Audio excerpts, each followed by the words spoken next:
Thanks so much for joining me here. Thanks for having me on Entertainment Hacker. Appreciate you very much.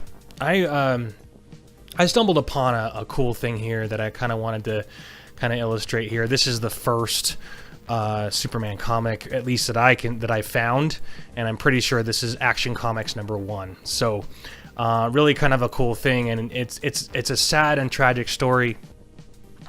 Entertainment Hacker and I were talking a little bit ago, and we were talking about, our favorite DC character. Mine is Superman. A lot of people these days don't really like him that much because he is so invincible and everything, but there's so much kryptonite that it makes him very fallible, or very, very quite vulnerable these days. But I think that regardless of what people say, I think a lot of people tend to gravitate towards him and then appreciate his whole continuity, his whole story, because he is an immigrant and he becomes an American. That's the brilliance of it, is that he becomes an American and he's an immigrant from a different planet. So that's pretty amazing story in and of itself, because it's something that applies itself to our current climate and current political climate, as well as many other things. So anyway, I stumbled upon this, and before DC Comics, there was Action Comics, and we have, of course, the first Superman comic, which is, just kind of showing briefly, as a distant planet was destroyed by an old age, a scientist placed his infant son within a hastily devised spaceship, launching it toward Earth. And so, this was something that was from the very incarnation of it. A lot of people say they don't identify with him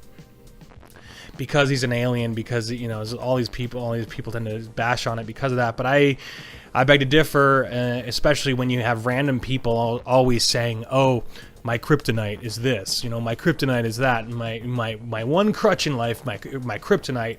People say it randomly all the time without even thinking about it. So anyway, that's my opinion of it. I think he's the whole concept of the character is great. Just this concept of someone being a hero in the first place. I mean, even if you don't like him, that's cool. If you don't like Superman, that's totally cool. And I think that's the important thing to recognize, is that he was the first one.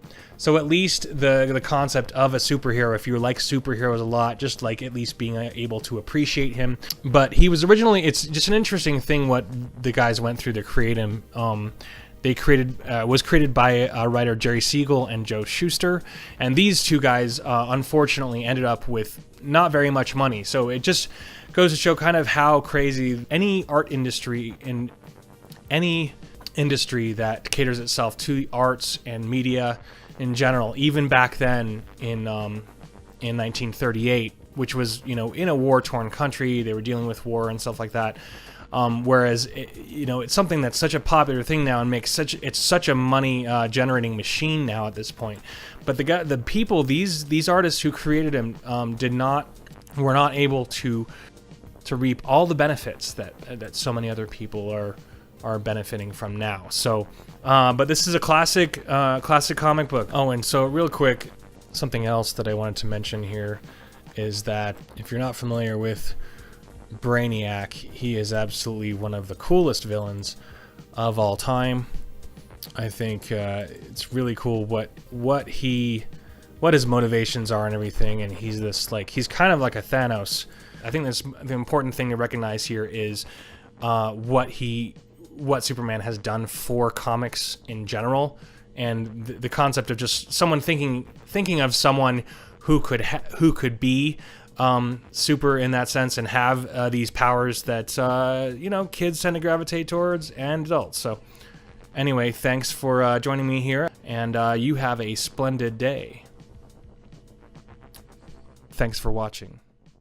Alright, I gotta thank Ben Johnson for sending in that clip, and I've been a Superman fan for a really long time, maybe longer than he has, I don't actually know. I've been a fan since I was a little kid, and the things he talked about how Superman was an immigrant and how he has this weakness and how he was first in Action Comics, I knew that stuff. It's just I hadn't thought about it in a long time. So he kind of pulled that knowledge out to the surface, which was just a really nice reminder of why I also like Superman. But he isn't my favorite. My favorite has to be Batman, and you know, Superman does have a weakness. Kryptonite was a good point. They gave him a weakness so he couldn't just be ultimate. But the thing about Batman is, as a superhero, his weakness is being human.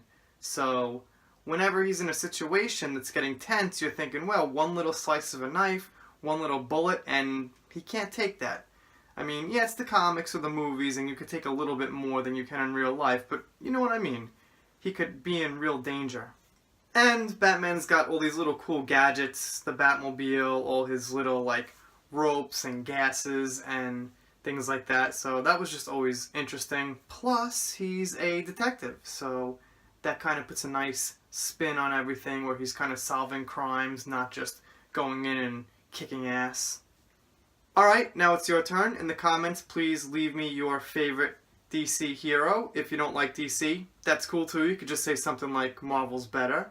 And I am going to let Ross Skywalker play us out with the Superman theme. So this is actually a triple collab.